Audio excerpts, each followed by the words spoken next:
Hello, Algebra 2 students. In this lesson, we're going to look at one of the other main ideas that composes our target objectives for this unit. So besides solving matrix equations and using them to solve systems of equations, we also want to be able to do some pretty powerful applications. And those are going to come up in this section about linear programming and optimization. So I have this note-taking guide. Hopefully you have it in front of you while you're watching the video. If you're following along and you're not in my class, hopefully it's enough to give you some idea of the terminology as well as how to do some of the problems. So let's have a look. In this first blank, we should be putting linear programming because that's what this is all about. And I left 2 spots for you, but basically that's the idea, is that we're going to be doing linear programming. So what is that? It's a method for finding a maximum or minimum value of a function. And that function is going to be constrained by, or it must satisfy a given set of conditions or limitations. So the key word I think that we want to be thinking about here is constraints. You might also use the word limitations. You'll see me using them interchangeably. So another name for these kinds of problems besides linear programming is going to be optimization problems. So optimization is this huge branch of mathematics. Lots of people get their PhDs just in optimization or just in one certain element of optimization. I, in fact, have worked on a lot of space travel optimization problems. In this section, we're just going to be doing very basic optimization problems that involve lines. So what are some examples of situations that have this kind of idea in them? So what are some, first let's think about what are some examples of limitations on a situation. What are some examples of some constraints? So some constraints, if we were in space, would be we'd have limited fuel. So you might have limited fuel, you might have limited time in order to accomplish a task, like your boss sets a deadline, or a government contract. So something like a government contract might have limited time. You might have limited resources in other ways as well. You might have like limited money. That'd be like a budget of some sort. We all have to deal with budgets. So these are all examples of limitations on a situation. They can address a great variety of problems. So when we're solving these, the solution set of conditions can be graphed, and in the previous lessons we called these just a solution region. Here we're going to use some special terminology and call it a feasible region. So that word feasible really kind of describes possibilities that meet our limitations or our constraints. So in this next blank, it says you often want to find the best blank of values in order to maximize or minimize a certain goal. So when you're doing an optimization problem, you're trying to be efficient. You're trying to do that in terms of some certain objective that you have. So you're trying to find the best possible combination. Usually for us it's going to be a combination of x and y values. So the best possible combination, I'll even put x and y here just to be extra clear. Apparently I can't spell combination. There we go.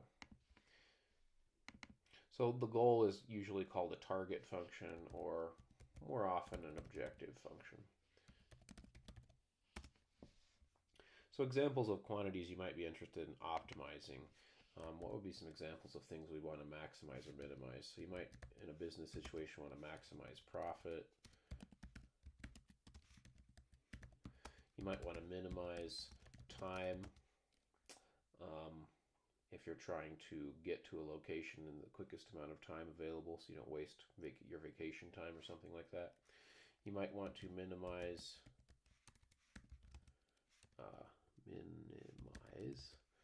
fuel that's being used because you only have so much available.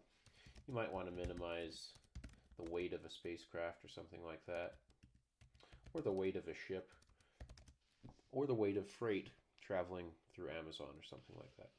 So there's one more term here. It's really kind of an informal theorem, but before we do that, I want to kind of get to an example problem.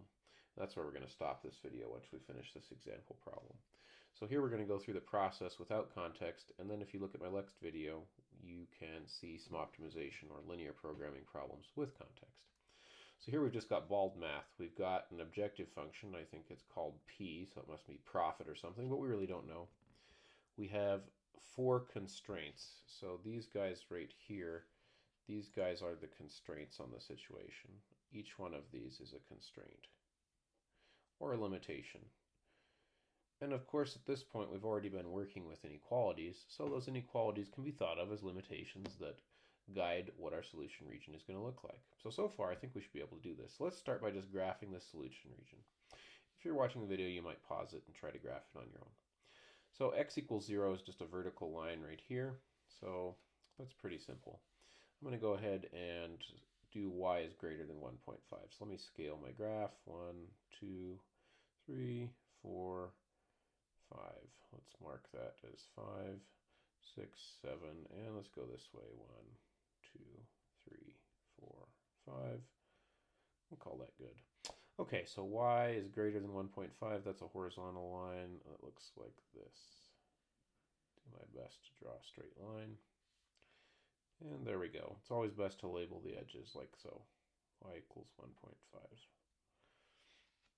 Okay. What else? I'm going to switch colors here from each of my other lines. So this one we've got to do a little bit of work to get y by itself. So I'll do some scratch work over here.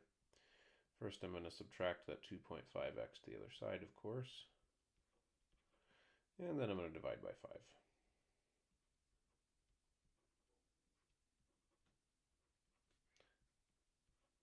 Doing so to all terms. Okay, so we have this, and that's negative 1/2, right? And that's 4. Now let's go graph that one. The y-intercept of the line being 4, down 1 over 2, about right there. So we're going to draw that line. Here we go.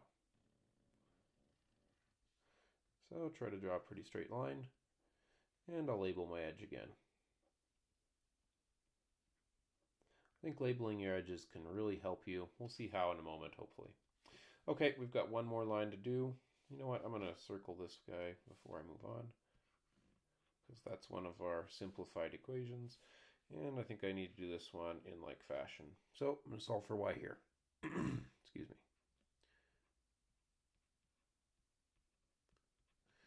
And getting y by itself, we'll get 6 if we divide that by 2, and 3/2 if we divide that by 2.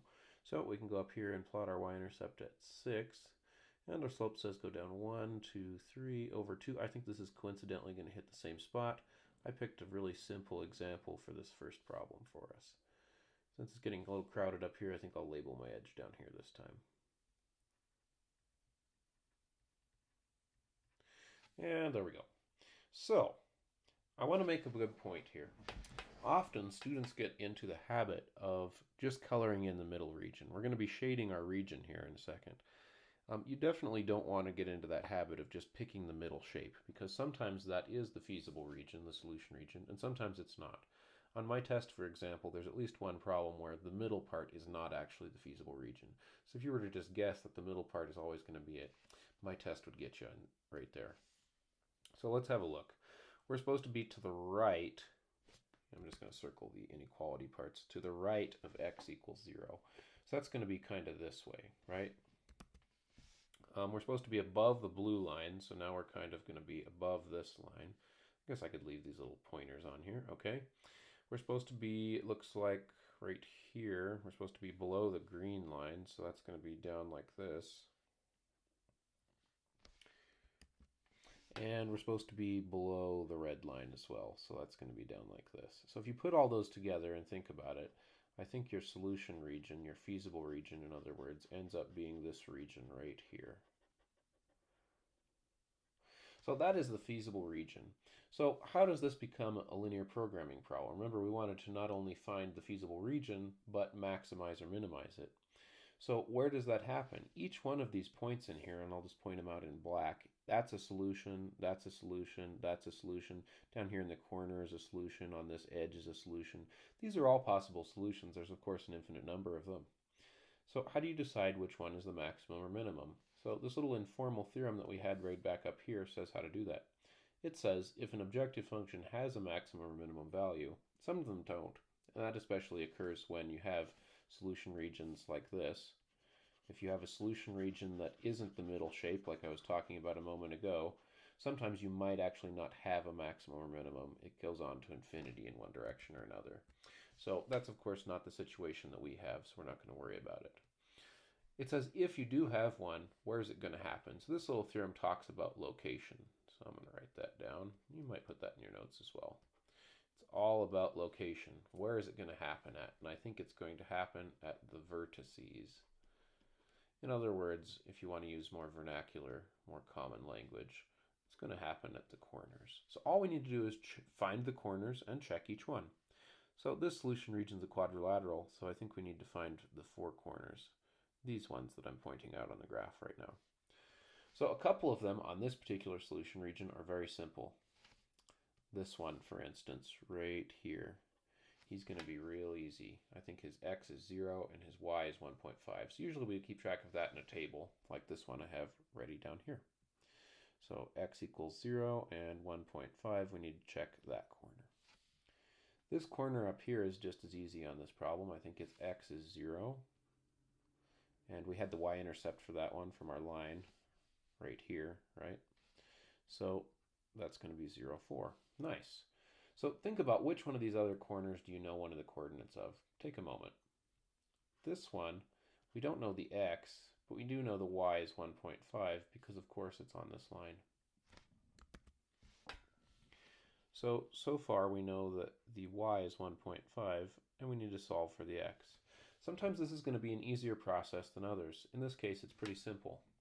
So which other line besides the blue line is that vertex on? I think it's on the red line, in other words this one. So really we have a system of equations with that equation and this one. Of course when you have a system of equations you can solve it any way you like, elimination, substitution, that's the whole theme of this unit to begin with. Since this one's just y equals 1.5, I'm going to substitute it in right here and I'll be able to solve quite easily. This problem is so simple that you could also just do some counting to solve, but on other problems you're definitely going to have to solve systems, so I'm going to demonstrate those methods here. So substitute in y for 1.5 and solve for x. If you subtract 6 on both sides here, you're going to get negative 4.5. On this side I really have negative 1.5, that's 3 halves, so I'm going to divide by negative 1.5 and I think I'll get 3. Of course you want to ask yourself, is that possibly 3? It looks pretty close, so I think that was the right answer. Okay, this next one I'm going to use green. I know it's getting a little bit crazy here with the colors. Hopefully you can follow. So this one, oh wait, no, we already did that one. This is the one we need. So this guy right here, he's on the green and the red line. That's why it's really nice to have them labeled right here, so you don't have to go back searching and seeing which constraint you're dealing with. So I've got the red line intersected with the green line. You can of course do that many different ways. Let's write those down as a separate system of equations. So I've got the red equation, which I'm writing in green. You know what? Let's write it in red just to be consistent here. So we'll write the red equation in red because it's red. This one, I'm working with it quite a bit now. And we've got the green equation up there, like so. So this is its own little system of equations. You can solve it by substituting, eliminating, using matrices, whatever your favorite technique is. I'd always try to pick what's easiest. In this case, I think two options present themselves. Substitution is really easy here because we have that y is this blue stuff, so we can just stick it in for the other y and solve. I'm going to show that, and then I'm going to show you it graphically. So let's do it this way first and solve for this vertex.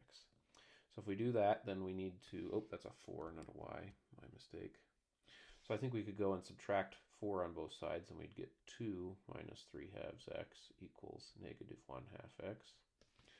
And then we could add 3 halves to the other side, and we'd get 2 equals 2 halves x, which is just 1x.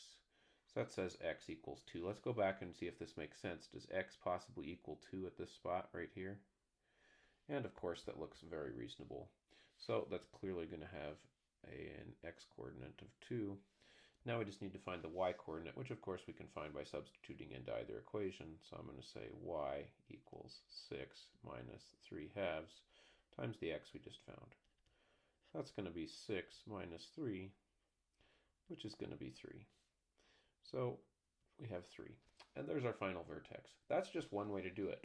Let's say we wanted to do it graphically. If you notice over here, these are both set up as y equals, so they're pretty easy to graph. Let's pull out our TI-84. So I'll try to do it right off to the side here. So I'm going to go to y equals my TI-84 and type in these things that are already set up like so. So 6 minus, and I've got to go minus 3/2. I'm going to use a fraction wrapper like you should always do, unless you use alpha y equals. And I've got that. Okay, let's go and go here. Let's see, enter. And the other line was negative 1/2. I'll wrap that in parentheses as well. And x plus 4. And we should always hit zoom standard if we're doing this guy, right? So there's one line, there's the other. Of course, we kind of knew that this was going to be like this to begin with. We're just interested in finding the intersection, a very important skill in Algebra 2. So I'm going to hit second calculate and go down to number 5.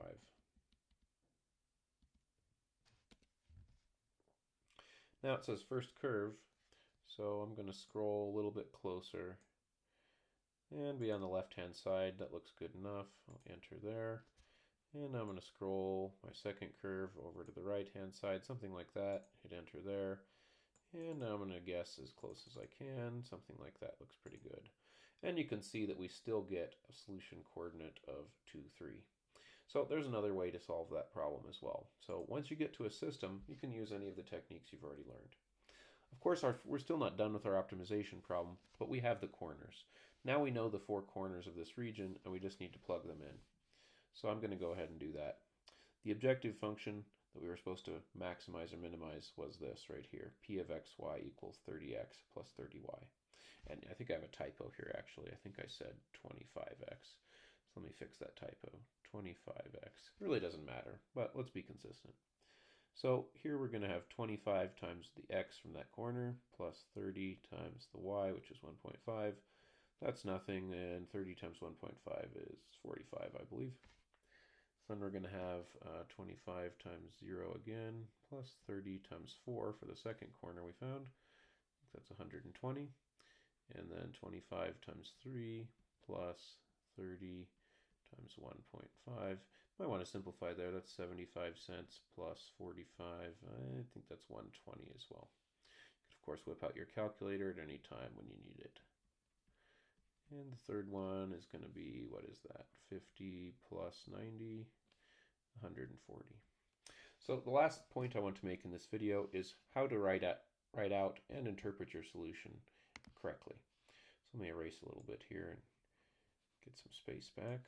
Okay, so let's write out our solution correctly. What have we discovered? Well, I think this is what we've discovered. We've discovered that the maximum value of our function, I don't know if it's a profit function, we had no context, so we'll just say maximum value of p is 140. Our theorem said it's going to occur at one of the corners, and the largest corner produced 140. Usually you want to put units there like dollars. The second thing you want to do is describe where it happens. So I'm going to put a comma and say, and it occurs at, this is usually the most important part, what values produce that maximum. In this case, the combination 2, 3 produces that maximum. So that's the maximum. We could also talk about the minimum. So the minimum value of p looks like that one was 45. And what produces it? What combination? So it's going to occur at 0 units of x, that's a 0, and 1.5 units of y. So I hope you found this introduction to linear programming and basic optimization illuminating, interesting, and we'll apply it to some actual real-world problems here in a moment. I'll see you next time.